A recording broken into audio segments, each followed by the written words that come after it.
जय हिंद दोस्तों, मैं Saddam Morris Warasia education hub में आप सभी का स्वागत करता हूं। मेरे प्यारे दोस्तों, आज हम पढ़ेंगे नंबर सिस्टम यानी संख्या पद्धति के बारे में। तो आइए डिटेल में देखते हैं क्या होता है। मेरे प्यारे दोस्तों, संख्या पद्धति यानी जीरो से अनंत तक बहुत सारी संख्याएं होती है। हम सबको पता है जीरो से अनंत तक बहुत सारी संख्या होते हैं। इनको एक कैटेगरी में बांटा गया है इन संख्याओं को। तो हम इन सभी संख्याओं को 13 कैटेगरी में डिवाइड करते हैं। तो चलिए इनके प्रकार हम देखते हैं। 13 प्रकार को एक एक करके डिस्कस करते हैं। पहला होता है मेरे प्यारे दोस्तों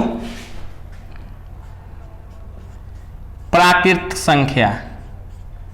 प्राकृत संख्या, प्राकृत संख्या क्या होता है मेरे प्यारे दोस्तों? सबसे बड़ी बात है प्राकृत संख्या हम किसे कहते हैं। इसका डिफिनीशन पहले ध्यान से सुने और सीधे अपने दिमाग में इसको फिट कर लेना है, ठीक है। तो प्राकृत संख्या यानी गिनती में उपयोग किए जाने वाले संख्या को प्राकृत संख्या कहते हैं। बहुत सिंपल डिफिनीशन है।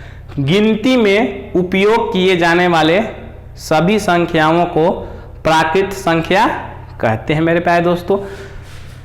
गिनती में क्या उपयोग होता है? जीरो से तो गिनती चालू करते नहीं है, एक से करते हैं मेरे प्यारे दोस्तों। 1 2 3 4 5 6 7 8 9 10 अप टू इंफिनिटी।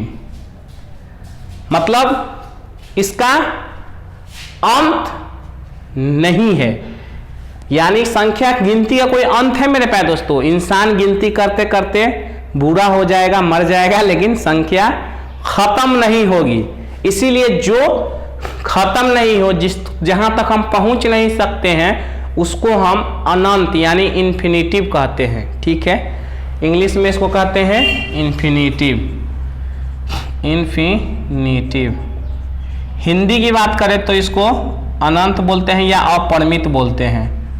अनंत या अपरिमित। अनंत बोलिए या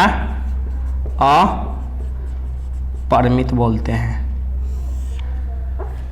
ठीक है मेरे प्यारे दोस्तों। इतना में कोई कंफ्यूजन? कोई भी आपसे पूछेगा प्राकृत संख्या किसे कहते हैं तो आप एक लाइन में सिंपल इसको बता सकते हैं कि गिनती में उपयोग किए जाने वाले सारे संख्याओं को प्राकृत संख्या कहते हैं। गिनती कहाँ से चालू करते हैं? 1 2 3 4 5। क्या इसका अंत है? नहीं है। कहाँ तक जाएगा? इन्फिनिटी तक जाएगा। जहां तक हम गिनती नहीं कर सकते हैं उसको हम इन्फिनिटिव कहते हैं। नोट कर लीजिए इसको।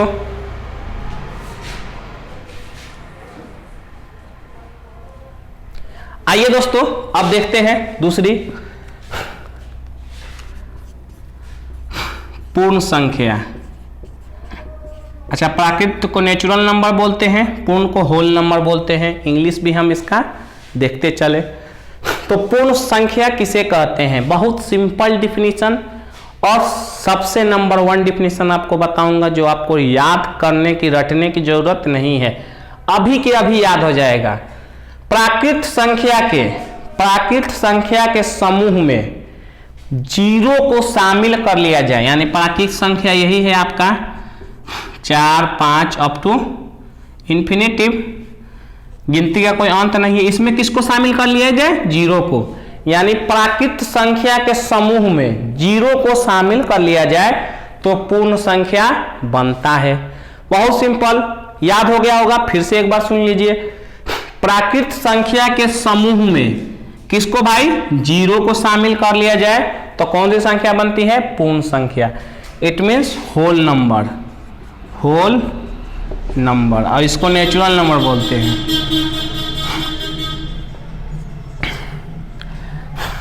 तीसरा देखते हैं। तीसरा अपना है पूर्णांक।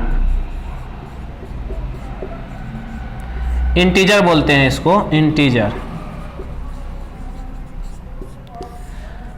पूर्णांक का 2 डिफिनेशन बनता है मेरे प्यारे दोस्तों, क्योंकि पूर्णांक को हम ऑलरेडी 3 कैटेगरी में डिवाइड करते हैं।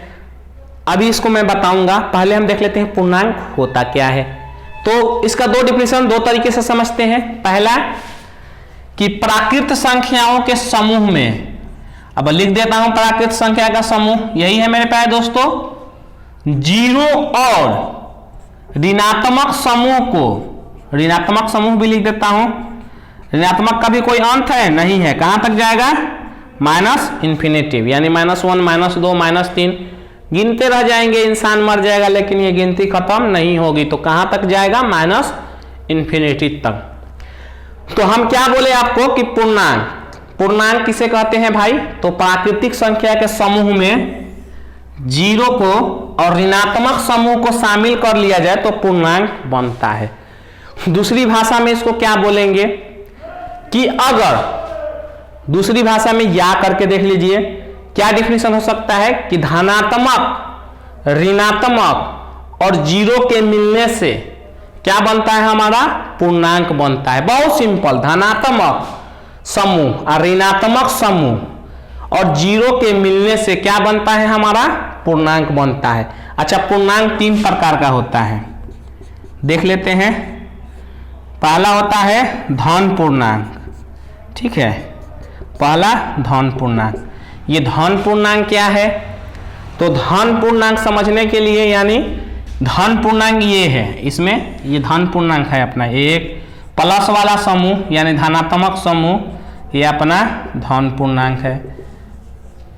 ऋण पूर्णांक दूसरा होता है ऋण पूर्णांक। ऋण पूर्णांक क्या है, -1 -2 -3 -4 -5 माइनस इन्फिनेटिव, ये अपना ऋण पूर्णांक हो गया। तीसरा होता है उदासीन पूर्णांक, उदासीन पूर्णांक,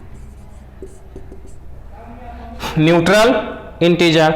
इंग्लिश में बात करें धन को बोलेंगे, क्या बोलेंगे, धन को पॉजिटिव इंटीजर, ऋण को निगेटिव इंटीजर, उदासीन पूर्णांक को neutral integer. Neutral integer zero है, जीरो के पहले ना प्लस काम करता है ना माइनस काम करता है, ये प्लस माइनस से स्वतंत्र होता है, इसके ऊपर ना प्लस का कोई असर होता है और न ही माइनस का कोई असर होता है मेरे प्यारे दोस्तों। तो अब इसको वीडियो को पॉज कर लीजिए और आप इसको नोट डाउन कर लीजिए, क्योंकि इन तीनों को मैं मिटाने वाला हूं फिलहाल अभी, तो आप बेशक इसको नोट डाउन करिए।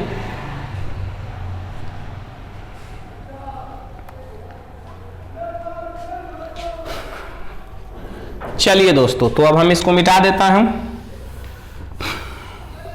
आइए अब चौथा देखते हैं, परिमेय संख्या। क्या चीज, परिमेय संख्या, परिमेय संख्या।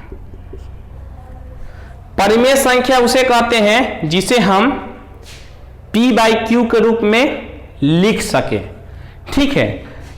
चलिए बहुत प्यार से देखते हैं, जिसे हम P/Q के रूप में लिख सकें, तो इसका डिफिनीशन ये होगा कि ऐसी संख्याएं जिसे हम P/Q के रूप में लिख सकते हैं, लेकिन कुछ कंडीशन है। इतना लिखने के बाद आप लिखेंगे जहां P और Q क्या है, पूर्णांक है, क्या है, पूर्णांक है। लेकिन एक कंडीशन है, PQ तो पूर्णांक होगा ही होगा, लेकिन एक कंडीशन है, बहुत अच्छी बात यह है कंडीशन में कि Q does not equal to 0, यानी Q कभी 0 के बराबर नहीं होगा मेरे प्यारे दोस्तों। देखिए जैसे हम लिखते हैं 4/5, ये क्या है, हमारा एक पूर्णांक है। एग्जाम्पल देख लीजिए, बहुत सारा है। 22/7 याद रखिएगा, 22/7 एक पूर्णांक है, जबकि 22/7 एक परिमेय संख्या है, जबकि पाई एक अपरिमेय संख्या है। इसमें बहुत डीपली डिस्कशन चाहिए, तो चलिए अभी इसमें मैं नहीं बताऊंगा, अलग से कभी आप लोगों की डिमांड होगी तो जरूर समझाऊंगा। चलिए अभी फिलहाल इसको देखते हैं। 4/5, 22/7, 4 भी एक पूर्णांक है, 5 भी एक पूर्णांक है मेरे प्यारे दोस्तों, क्योंकि देख लीजिए पूर्णांक आपके ऊपर ही लिखा है, 4 भी है 5 भी है, ठीक है। अब -5 भी है और -3 भी है, दोनों एक पूर्णांक है, तो ये भी एक क्या हो सकता है, हमारा परिमेय संख्या हो सकता है। आगे की डिस्कशन देखें मेरे प्यारे दोस्तों। आगे के डिस्कशन में क्लियर है q does not equal to 0, क्योंकि देखिए 5 हमारा क्या है, पूर्णांक है, 0 भी क्या है, एक पूर्णांक है। आप कह सकते थे ना कि सर p और q पूर्णांक हो, p और q क्या हो, हमारा पूर्णांक हो, तो 5 भी पूर्णांक है और 0 भी पूर्णांक है, क्या परिमेय संख्या बन जाएगा? इससे नहीं बनेगा। एक कंडीशन ये है कि q does not equal to 0, पूर्णांक में सारा ले लीजिए आप, लेकिन 0 को नहीं लेना है q के जगह पर, ठीक है, q के जगह पर 0 को नहीं लेना है। अच्छा, ले लेंगे तो क्या आफत पड़ती? तो सभी मेरे प्यारे दोस्तों, एक चीज यहाँ इंपॉर्टेंट पॉइंट आपको यहाँ से उभर के आया कि देख लीजिए, मैं इसको भी बता ही देता हूं कि 5/0 एक इंपॉर्टेंट पॉइंट है, मैं ऊपर लिख देता हूं, चलिए यहाँ इसी के रेस्पेक्ट में आप समझ लीजिए, इसको नोट डाउन कर लीजिएगा। इंपॉर्टेंट पॉइंट, समथिंग बाई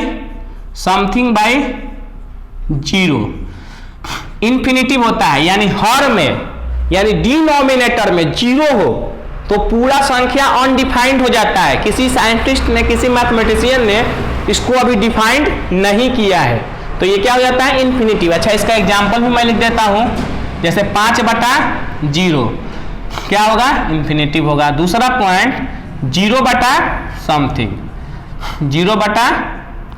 0/समथिंग, यानी ऊपर 0 हो तो इसका मान 0 होता है। एग्जाम्पल इसका भी लिख देता हूं मेरे प्यारे दोस्तों, यानी 0/5 इक्वल टू 0। नोट डाउन जरूर इसको कर लीजिएगा, वेरी इंपॉर्टेंट पॉइंट, कोई जल्दी डिस्कशन नहीं करता है इसके बारे में, इसलिए मैं बेहतरीन तरीके से इसको आप लोग के सामने रख रहा हूं। दोस्तों चलिए देखते हैं यहाँ, यानी 5/0, इसीलिए q does not equal to 0 है, क्योंकि डिनोमिनेटर में 0 रहेगा तो वह अनडिफाइंड हो जाएगा। अच्छा, ऊपर 0 हो सकता है 0/5, क्योंकि p क्या है, पूर्णांक है, पूर्णांक में 0 भी आता है और p के लिए कोई कंडीशन अलग से नहीं दिया है, यानी 0/5 हमारा क्या है, एक क्या है, पूर्णांक। 0 क्या है, पूर्णांक है, इसलिए 0/5 को हम होल यानी पूरे परिमेय संख्या आसानी से कह सकते हैं मेरे प्यारे दोस्तों। अच्छा, कुछ बातें और देखते हैं। क्या सारी प्राकृत संख्या परिमेय संख्या है? वेरी इंपॉर्टेंट क्वेश्चन है, क्या सारी प्राकृत संख्या परिमेय संख्या है? बिल्कुल है, क्योंकि आप इन सब में 1 लगा दीजिए, और 1 क्या है, एक पूर्णांक है, तो ऊपर भी पूर्णांक और नीचे भी पूर्णांक, तो क्या बन जाएगा, परिमेय संख्या बन जाएगा। यानी हम कह सकते हैं कि जितनी भी प्राकृत संख्या है वो सारी हमारी परिमेय संख्या है। अब इसको भी कह सकते हैं, देखिए नीचे तो 1 लगा सकते हैं, यहां भी नीचे आप 1 लगा दीजिए, यहां भी नीचे आप 1 लगा दीजिए, यानी हम ये भी कह सकते हैं कि सारी पूर्णांक संख्याएं क्या होती है, परिमेय संख्याएं होती है। अब बिल्कुल आपको समझ में भी आ रहा होगा कि ऊपर भी पूर्णांक है, नीचे भी पूर्णांक है। अच्छा, हम ये भी कह सकते हैं कि जितने भी पूर्णांक होते हैं वो सब परिमेय संख्या होती है। कैसे भाई, क्योंकि सब के नीचे हम 1 लगा सकते हैं, देख लीजिए, तो ये क्या बन गई, हमारी परिमेय संख्या बन गई 1 लगाने के बाद। तो इजीली से कह सकते हैं कि सारी प्राकृत संख्या, सारी पूर्ण संख्या, सारी पूर्णांक एक परिमेय संख्या है।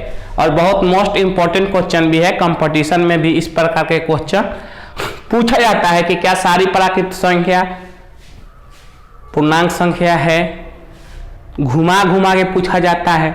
तो ये कॉन्सेप्ट आप अपने दिमाग में बैठा लीजिए कि प्राकृत संख्या जितनी भी होती है, जितने भी पूर्ण संख्या होती है, जितने भी पूर्णांक होते हैं, वो सब के सब एक परिमेय संख्या होती है। वीडियो को पॉज करिए, नोट डाउन करिए, फिर आगे संख्या देखते हैं मेरे प्यारे दोस्तों। हाँ, यहाँ हम परिमेय संख्या के बारे में डिस्कस किए हैं, तो आप इसको इकट्ठा नोट डाउन कर लीजिए, क्योंकि मैं अभी इसको मिटाने वाला हूं। इसके बाद मैं अपरिमेय संख्या बताऊंगा, नोट डाउन कर लीजिए दोस्तों।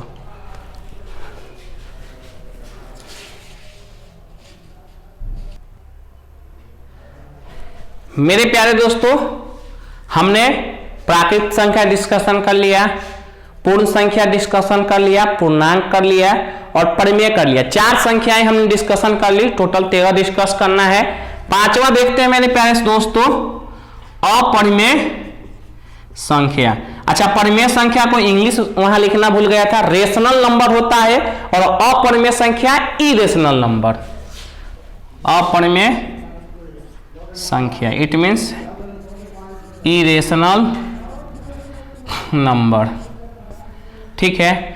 तो परिमेय का ठीक जस्ट अपोजिट होता है, जिसे P बाई क्यू के रूप में नहीं लिखा जा सके, जिसे P बाई क्यू के रूप में नहीं लिखा जा सके। डिस्कशन बहुत लंबा हो जाएगा, मैं एग्जाम्पल लिख लेता हूं, आप याद कर लीजिएगा। क्यों √2 एक अपरिमेय संख्या है, अगर इस पे हम डिस्कशन करें तो 9th क्लास में आपको इसको बेसिक डिटेल पढ़ना है। क्यों है भाई, ये पढ़ने के लिए 9th क्लास में आपको बहुत अच्छे से डिस्कशन है। अगर आप लोग की डिमांड हुई तो उसको भी मैं बताऊंगा। फिलहाल आप याद कर लीजिए, इसका मान आप बोलेंगे सर 1.414 होता है, ठीक है, 1.414 ये लगभग में मान होता है। क्या होता है ये? लगभग में मान होता है। आप बोलेंगे सर ये तो लिख सकते हैं ना, दशमलव की जगह 1 और 3 जीरो बैठा के दशमलव उड़ा दिए, 1414/1000 सर P बाई क्यू के रूप में तो लिख दिए, लेकिन ये लगभग मान होता है। ये √2 का जब भी हम वर्गमूल्य निकालेंगे तो ये कहीं कटेगा ही नहीं पूर्णतः तरीके से, यानी 4 के बाद ऐसी संख्याएं हमें मिलती जाएंगी, मतलब 4 के बाद 3, 4, 5, 7 संख्याएं अनंत तक आ जाएंगी, लेकिन ये कटेगा नहीं। अच्छा, ऐसी संख्या आएंगी जो रिपीट भी नहीं होगा, जिसको हम बार के माध्यम से या नेक्स्ट अगला संख्या लेके उसको स्टॉप कर सके। आपको डिटेल में भी पढ़ना होगा, पर उसके लिए आप हमारे वीडियो का डिस्क्रिप्शन लिंक दे दूंगा, वहां से पता चल जाएगा कि कोई भी संख्या जब दशमलव के बाद रिपीट करता है तो उसको कैसे रोकते हैं। 2 तरीका होता है, ठीक है, जैसे 1.333333, अब इसको रोकना है, अप टू इन्फिनिटी तक 3 है, कट ही नहीं रहा है, तो यहाँ संख्या का रिपीटेशन है तो 3 पे बार लगा दीजिए, या x के जस्ट बाद वाली एक संख्या ले लीजिए, तो ये रुक जाएगा। इससे हमें पता चल जाता है कि 3 के बाद अनंत तक 3 है, या इससे भी पता चल जाता है कि 3 के बाद एक अनंत तक सीरीज है, जिसको रोकने के लिए ये काम किया गया। ठीक है, इसको भी हम फिर ऐसे कैसे लिखते हैं ये भी डिटेल बताया गया है, मैं डिस्क्रिप्शन में वीडियो का लिंक दे दूंगा, वहां से आप जाकर वीडियो को देख लीजिएगा। हाँ, तो इसीलिए इसको नहीं लिख सकते हैं, क्योंकि ये अनंत तक जाएगा और कटेगा भी नहीं, या नहीं रिपीटेशन होगा। ठीक है मेरे प्यारे दोस्तों, इसको मिटा दूं, समझ गए होंगे आप अच्छे से। तो √2 होता है, √3 होता है, √5 होता है, √6 होता है, √7 होता है, √10 होता है, √11 होता है। चलिए आगे देखते हैं। √11 के बाद √12 होता है, √13 होता है, √14 होता है, √15 होता है, √17 होता है, √105 होता है, ETC लगा दीजिए। ठीक है, एक्स्ट्रा इत्यादि और भी होते हैं। इतना तो आप रट ही जाइएगा, क्योंकि आपको अधिकांश क्वेश्चन इतना ही से सॉल्व हो जाएगा, इसके आगे जाने की जरूरत आपको नहीं पड़ेगी। तो हम आइए एक बार अपरिमेय संख्या के बारे में और देख लेते हैं, जिसे P बाई क्यू के रूप में नहीं लिखा जा सके। एक एग्जाम्पल में आपको हमने दे दिया √2, √3, √5, √6, √7, √10, √11, √12, √13, √14, √15, √17, √105 ETC। याद कर लीजिएगा, कोई कष्टदायक नहीं है। अच्छा, √4 इसमें क्यों नहीं लिए? √4 का वर्गमूल क्या होता है? 2 कंप्लीटली वर्गमूल निकल गया तो 2/1 क्या हो जाएगा? एक परिमेय संख्या हो जाएगा। 9 नहीं लिया, √8 भी नहीं लिया, क्योंकि 8 का पूर्णतः वर्गमूल निकल जाता है दशमलव के बाद। अगर पूर्णतः वर्गमूल निकल गया तो हम क्या करेंगे, उसको बट्टे के रूप में आसानी से दशमलव उड़ा के लिख सकते हैं, इसलिए √8 नहीं लिया। √9 भी नहीं लिया, √9 का पूर्णतः वर्गमूल 3/1। ठीक है, तो आप इसको नोट डाउन करिए, फिर इसके बाद हम देखते हैं अगली संख्याएं।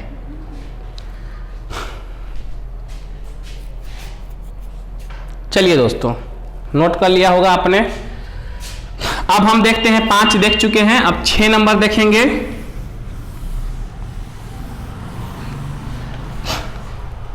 अपरिमेय संख्या के बाद हम देखेंगे 6 नंबर सम संख्या देख लेते हैं। ये बेचारा परेशान हो रहा है कि मेरे को कोई नहीं पूछ रहा है। पूछ लिया, सम संख्या को भी बचपन से पढ़ते आ रहे हैं। सम संख्या, विषम संख्या, ये तो हम क्लास 1 से पढ़ते आ रहे हैं। ठीक है, सम संख्या को इवन नंबर इंग्लिश में बोलते हैं। सम संख्या जो 2 से पूर्णतः विभाजित तो हो जाए, यानी 2 से भाग दें तो शेषफल 0 आ जाए, उसी को बोलते हैं पूर्णतः विभाजित। तो 2 से भाग देने पे 2 भी पूर्णतः विभाजित हो जाएगा, 4 भी हो जाएगा, 6 भी हो जाएगा, 8 भी हो जाएगा, 10 भी हो जाएगा।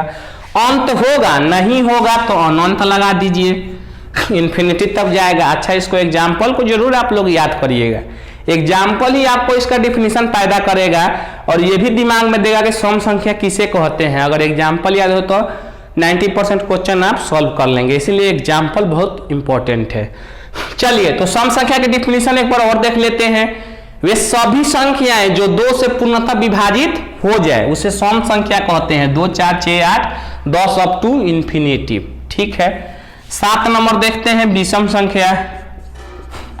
विषम संख्या मेरे प्यारे दोस्तों, विषम संख्या मतलब ऑड नंबर जो 2 से पूर्णतः विभाजित नहीं हो। ऐसी प्राकृतिक संख्याओं का समूह जो 2 से पूर्णतः विभाजित नहीं हो। सिंपल कह दें कि जो अगर 2 से पूर्णतः विभाजित नहीं हो उसे क्या कहेंगे? विषम संख्या। It means odd number.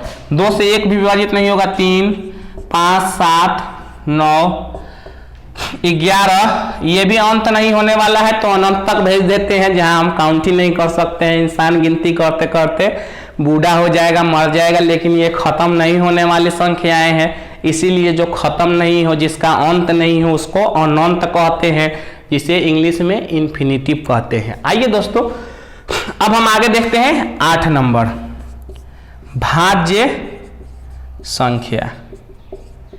अच्छा, इसको नोट डाउन कर लीजिए, तब तक हो सकता है भाज्य अभाज्य बताते हैं, इकट्ठा बता देते हैं भाज्य अभाज्य को।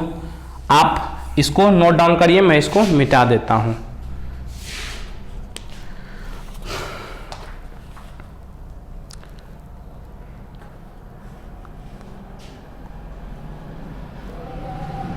चलिए दोस्तों, आइए देखते हैं। 7 तक हो गया है, 8वां देख लेते हैं, भाज्य संख्या यानी कंपोजिट नंबर। इंग्लिश में बोलते हैं कंपोजिट नंबर। भाज्य संख्या के डिफिनीशन एकदम रट जाइए, आप दिमाग में बैठा लीजिए, एक ही बार में रट जाइए। बात तोते की तरह बार बार नहीं रटना है आपको। ठीक है मेरे प्यारे दोस्तों, तो वेरी सिंपल, क्या होगा डिफिनीशन भाज्य संख्या? वैसी संख्याएं जो 1 से भी कटे, स्वयं से भी कटे और इसके अलावा किसी एक और से भी कटे। 1 से ज्यादा से भी कटे तो अच्छी बात है, लेकिन कम से कम 1 और स्वयं के अलावा किसी एक से और कटना चाहिए। 1 लिखेंगे तो होगा? नहीं होगा। 1 से कटेगा, स्वयं से कटेगा, लेकिन इसके अलावा किसी से ये नहीं कटेगा। 2 लेंगे तो होगा मेरे प्यारे दोस्तों, 1 से कटेगा और 2 स्वयं से कटेगा, इसके अलावा किसी से नहीं कटेगा, तो 2 भी नहीं होगा।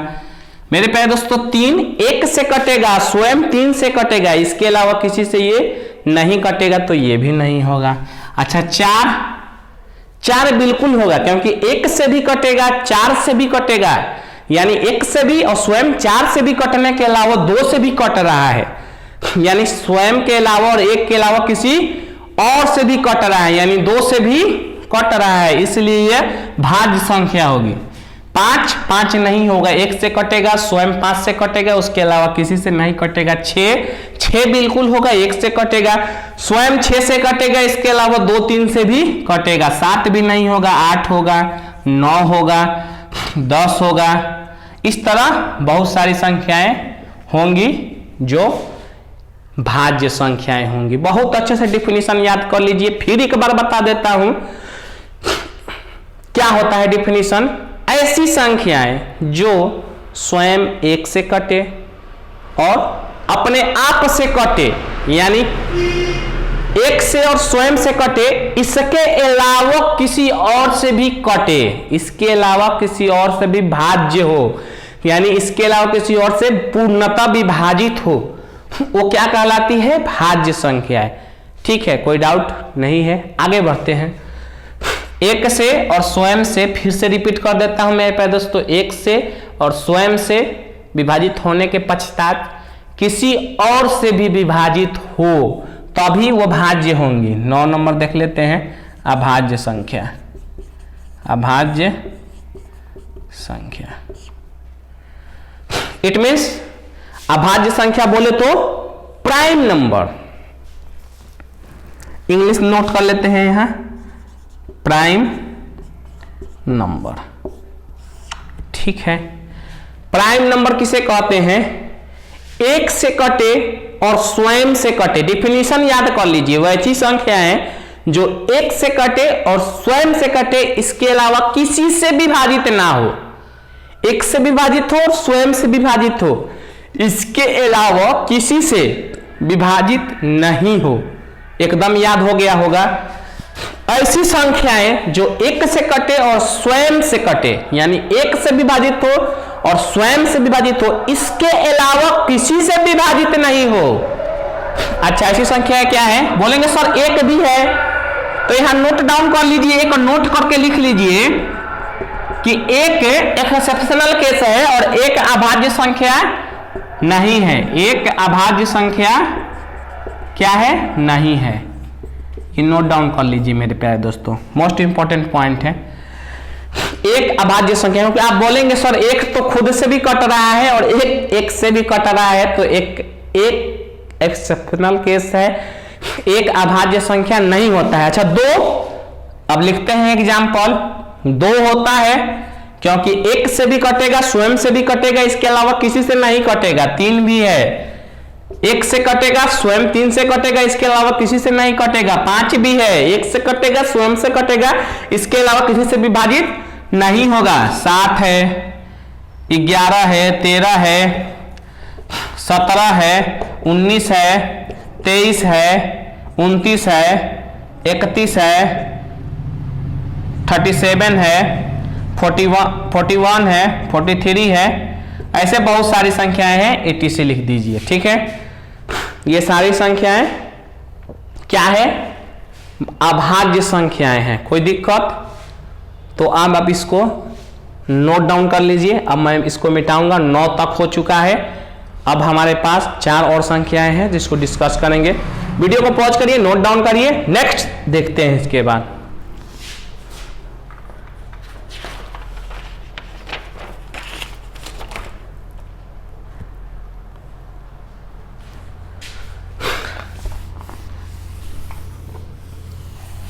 आइए दोस्तों, 9 के बाद हम अब 10 देखते हैं।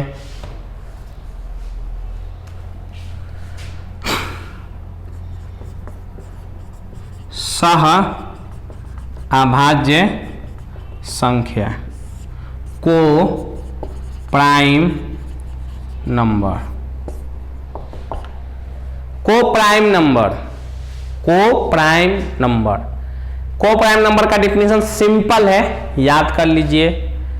ऐसे अभाज्य संख्याओं का, दो अभाज्य संख्याओं का समूह जो जिसका HCF क्या हो? 1 हो। ऐसी अभाज्य संख्याओं का समूह जिसका HCF 1 हो। एक बार और रिपीट करता हूं, आप याद ही कर लीजिए। सिंपल, सह अभाज्य संख्या को प्राइम नंबर, ऐसे अभाज्य संख्याओं का समूह जिसका HCF 1 हो। कोई दिक्कत? जैसे देख लीजिए, 3 और 5 कर लीजिए, 7, 11, 17, 19, 23, 29, 31, 37, ये सब क्या है? ETC अभाज्य संख्या। ऐसी अभाज्य संख्याओं का समूह है। अगर HCF देखेंगे दोनों में कॉमन, तो क्या होगा? 1 होगा। इट मीन्स दोनों का HCF में 1 आपका HCF आएगा। 3 5 का HCF में क्या आएगा 1 आएगा। 7 11 का HCF 1 आएगा। 17 19 का HCF 1 आएगा। तो सिंपल ऐसी अभाज्य संख्याओं का समूह जिसका HCF 1 हो उसे को प्राइम नंबर कहते हैं। 11 नंबर देख लेते हैं, युग्म अभाज्य संख्या। युग्म अभाज्य संख्या डिफिनीशन क्लियर कर लीजिए मेरे प्यारे दोस्तों। युग्म अभाज्य संख्या ऐसी अभाज्य संख्याओं का समूह जिसका अंतर 2 हो। कितना हो 2 हो। जैसे 5 और 7,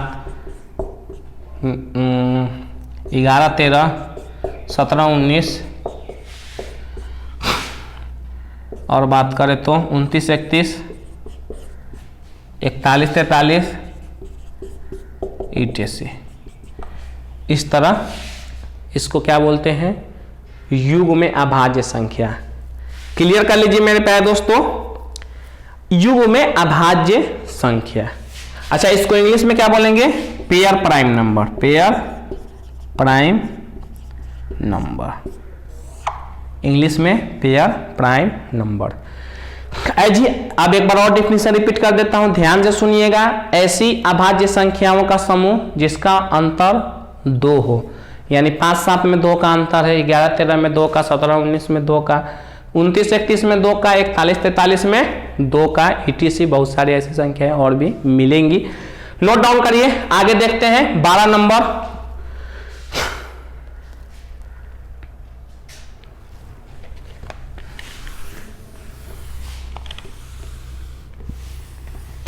बारह नंबर देखते हैं वास्तविक संख्या।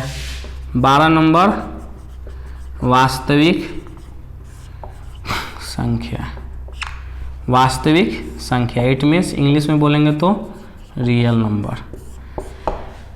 वास्तविक संख्या किसे कहते हैं? बहुत सिंपल डिफिनीशन है, परिमेय और अपरिमेय संख्याओं के समूह को वास्तविक संख्या कहते हैं।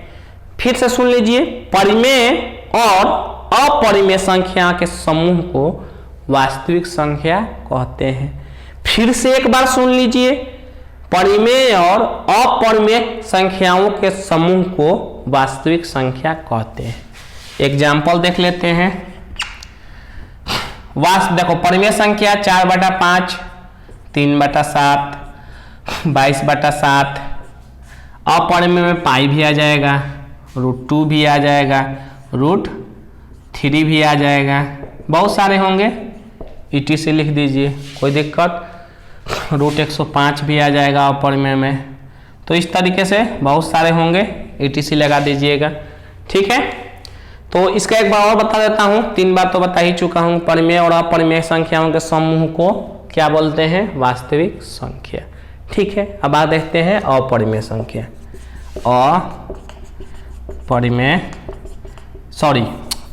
काल्पनिक संख्या। काल्पनिक संख्या या इसको हम अवास्तविक संख्या भी कहते हैं। अवास्तविक संख्या इंग्लिश में इमेजिनरी नंबर। इमेजिनरी नंबर, ठीक है। काल्पनिक संख्या किसे कहते हैं देख लिया जाए। मार्कर चेंज कर दिया जाए, थोड़ा धीमा आ रहा है। चलिए इमेजिनरी नंबर देखते हैं। इमेजिनरी नंबर जिसका वास्तविक से कोई लेना देना नहीं है, ठीक है। ये ऐसा संख्या होता है जिसका वास्तविक जीवन से कोई संबंध नहीं है। आप सुने होंगे इस तरीके से बहुत सारे धारावाहिकों में बोला जाता है। तो ठीक सेम वैसे ही है कि इमेजिनरी संख्या ऐसी संख्या जिसे वास्तविक से कोई लेना देना नहीं है, जिसको आई से डिनोट करते हैं। और सबसे मोस्ट पॉइंट, आप ऐसे संख्या देखे भी होंगे, नहीं भी देखे होंगे तो आज देख लीजिए। √4। अब ये क्या है? √4 को क्या लिख सकते हैं? 2 × 2 और माइनस भी है तो -1 लिख दीजिए। अच्छा 2 × 2 तो 1 2 बाहर निकल जाएगा, लेकिन रूट में -1 फंस गया बेचारा। तो √, इसको किसी ने डिफाइंड अभी तक नहीं किया है, लेकिन इसको हम डिनोटेशन से आई लेते हैं और कुछ हद तक इसको सॉल्व करने की कोशिश किया जाता है। चलिए देख लेते हैं। दो यहाँ क्या हो गया, आई हो गया यानी 2i। यहाँ हम क्या देख रहे हैं, i का मान कितना, -√(-1). I for imaginary number, I for imaginary number, याद रख लीजिएगा। चलिए और भी देखते हैं। अच्छा, हमें पता चल गया i इक्वल टू इमेजिनरी है, i इक्वल टू -1। अच्छा, i स्क्वायर इक्वल टू क्या होगा, माइनस i गुने i लिख सकते हैं i स्क्वायर को, यानी √(-1) क्या होगा, -1 होगा। अच्छा, i क्यू यानी i स्क्वायर गुने i स्क्वायर का मान -1 और i का मान √(-1), तो क्या हो जाएगा -√(। अच्छा, √(1) का, अच्छा यहाँ मत रखिए, i को i ही लिखिए, ठीक है।